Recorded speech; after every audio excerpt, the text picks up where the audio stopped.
Hep, hep, hooray! This is our first year anniversary show. Yay! Ito po si Alwin Ignacio, the diva that you love. Kasama ko ang kaibigan kong bonggang-bongga. Glenn si Bongga. Ito po ang The TT Show. Ang Tarya na Talakayan Showbiz Edition na inyong minahal ng isang buong taon na. 1 year! 1 year! 1 year! 1 year! At syempre, backtrack muna tayo. Paano nga ba nasimulan ang The TT Show? Ayan, go! Si kaibigan Glenn, hindi po alam ito. Oo. Dahil po siya ay mid-season. Bagong pasok. Bagong salta. Mid-season na siya nang pumasok. Ang nangyari po rito, ang dating patnugot po ng Diario Tirada, si Miss Rose Novenario, ay kaibigan ng aming host on leave, si kumaring ultra maldita, si Alex Brosas. Tinawagan siya ni Miss Rose asking kung gusto mo bang magkaroon ng online show sa YouTube kasi may platform ang Diario Tirada. Agad-agad, Diyos ko, si Alex Brosas pa ba? Pangarap niya talaga na magkaroon ng online talk show. At sinabi naman niya kay Rose na hindi niya kayang gawin ang show na nag-iisa. Mag-isa, oh. Kasi nga naman, parang ang drama raw noon, monologue siya ng monologue, Correct. nag-iisa. Parang naman hindi makatarungan, hindi makatotohanan.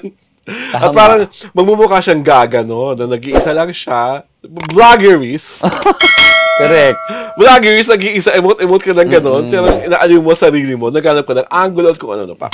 So, he suggested to Miss Rose na may kaibigan ako, si Alwin Ignacio. At nagkataon naman na there was one instance, we were in Limbaga 77, na nag-tape-tape kami ng parang balik-taktakan. Pinakita niya kay Ma'am Rose, kay Miss Rose, nagustuhan. So, eto na, si Alex, tumatawag sa akin. Ang bakla. Borlog na. Tulog na ako. Mga alas 10 pa lang po kasi, tulog na ako. Tawag siya ng tawag. Hindi na ako sumasagot. Naka-off ang phone ko. Dahil hindi ako sumasagot, kailangan niya ng sagot ng umagang-umaga, kinabukasan. Nag-iisip na agad siya kung sino pwedeng maka-host niya. Naisip niya si Tito Danny Vivas. Kailangan na-X niya, na-realize niya na masyado ng season si Tito Danny Vivas. Number 2, naisip niya si katoto natin, si Julie Bonifacio. Okay. Kaya lang, na-realize niya, kalabang may online show. May online show. Tapos, higit sa lahat, baka mamaya kalaban ng kinukonsider na competitor ng Tirada ang tabloid na pinagsusulatan ni Julie. So, lo and behold, nagising ako, tanghali pa akong nagising. Just ka. Nagising ako alas 10 ng umaga. Pagkabasa ko ng text ni Alex, PM ni Alex, sagot ako, okay, pasok ako dyan. Ganun lang, eto na, tumawag. Mag-aaway ako sa messenger. Chu-chu-chu, nakagawin mo, chu-chu-chu-chu. Chu-chu-chu-chu-chu. Sabi ko lang talaga, Alex, diba umuo na ako? Umuo na ako. Ba't nagagalit ka pa? Umuo na ako, diba? So, kailan ang meeting? Ayun. Minute na kami agad ni Miss Rose. Tapos yung dating entertainment editor noon, si Gibbs Cadiz. So, meeting. Tapos, hinarap na agad kami sa grupo ng mga tao. I think Miss Dina was there. Wala pa si Ma'am Chingbi. And some of the other stuff. So, tinanong, ano ang title? Kasi nga, Diario Tirada. Ano lang to? Naisip ko lang out of the blue.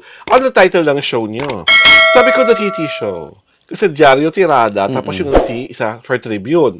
Tapos, ano yung TT? Sabi ko, Taray na Talakayan Showbiz Edition.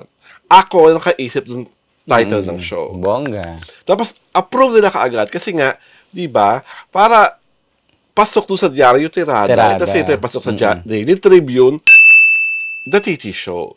So, ang gusto nung unang idea was, Tarayan at Talakayan. Para kaming Tom and Jerry dapat ni Alex. Nag-aaway kami. Nagtatarayan talaga. Nagbabalitaktakan ng bonggang-bongga.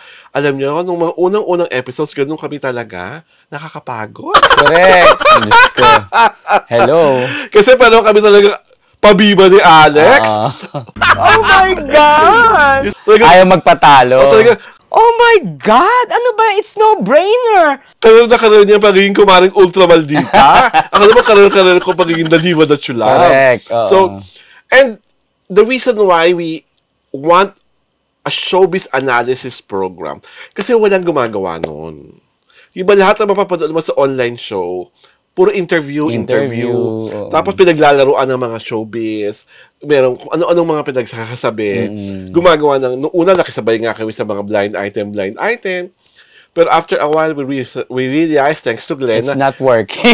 sayang naman yung slot Correct. na dapat difficult chika ang pinag-uusapan. And for the past year, meron kaming mga naging loyal subscribers like si Taray Queen, si Garland, si Miss Prima Cabral, si Angelito Gonzalez, si Fernando Crisostomo, si Miss Berna All.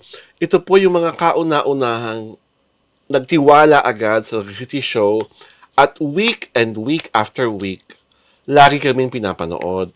At napakaganda ng mga criticisms nila. Objective. Hindi kami nililibak. Hindi kami natutuwa sila na nagkaroon ng show na ina-analyze ang mga pangyayari sa showbiz. Ang isa pang maganda is that marami kaming napaligayang Kim Pao fans. Correct. Who are like, sa dami-dami ng mga naging shows namin at mga naging video namin, lagi pag Kim Pao pinag-uusapan, di ba Glenn? Napatunayan mo na yan, ang taas-taas ng mga views. Correct.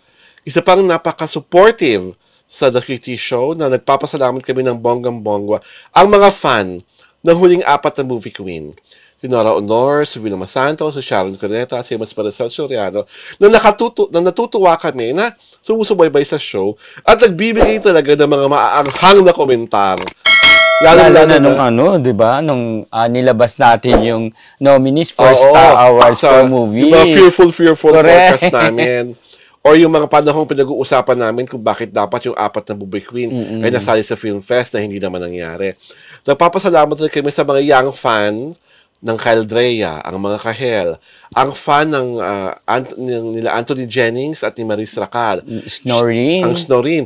Pasalamat rin kami sa fan ng SB19, ang 18, na isa sa talagang pinakamasipag at pinakamasigasig na fandom na talagang pag nagpalabas kami ng video man na buo o splice video ng SB19, ang taas-taas po lagi ng views. Correct. And of course, to all the directors who watch us, who privately send messages to me, like a Director Lau Fajardo, Director Brillanto Mendoza, Director Louie Ignacio, to the entertainment editors and our kapwa columnists who watch us, like Bobby Requintina of Manila Bulletin, Miss Annalyn Husay, Miss Julie Alcantara, Jerry Donato of the Philippine Star, Joseph Gonzalez of Manila Standard, Si Cesar Ian Batingal. si Cesar Sabi Ian niya sa akin, Batingal of nanonood siya. Net25, yung mga nanonood po si Josh Mercado, yung mga katoto namin sa panulat na nanonood at naniniwala at nananali sa The City Show. Maraming salamat po.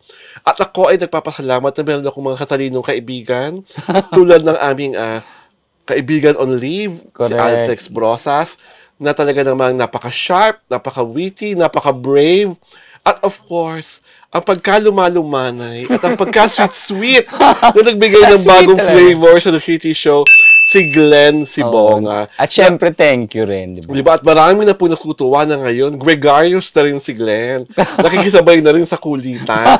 And of course, we have to thank The TT Show staff. Correct. Lalo na una, yung original batch, si Christian Kabigting, si Joy Asagra, na wala na ngayon, but Christian is still around, si Carl, syempre si Lee, si Rick, Si Eric. si Edwin Jake, di ba? At lahat ng mga tao, of course, sa Diario Tirada, sa Daily Tribune, na talaga namang lahat po sila nanonood ng reality show at nung lalo na yung mga panang ang bongga-bongga ng mga blind item namin, gusto talagang pangalanan namin. Kinakalong kami kung sino-sino. At syempre po, sa mga nagsusubscribe, maraming salamat po. Kinausap po ako dati ng aming publisher kung about kung kamusta ang subscription ng The reality show. Sinabi ko po na when he talked to me, si Boss Will, sabi ko, 6,000 plus pa lang po ang aming subscriber. For him, parang nauloka siya na parang hindi masyadong impressive yung digits. Sabi ko, okay lang po yun, sir. Importante, we stand by the truth, just like Daily Tribune and Diario Tirada. Hindi po siya dinaya. Hindi po siya binus. Correct. Hindi binus. Walang halong pestisidyo. Walang halong kemikal. Talagang purong-purong pagmamahal ng mga taong naniniwala at nananalig sa The TT Show. Ito po si Alwin Ignacio, The Diva That You Love. Kasama ko ang aking kaibigang Bonggang-Bongga. Glenn C. Bongga! Ito po ang The TT Show. 1 taon na po kami. Thank ang you po! Ang Talakihan Showbiz Edition. 1 year! 1 year! 1 year!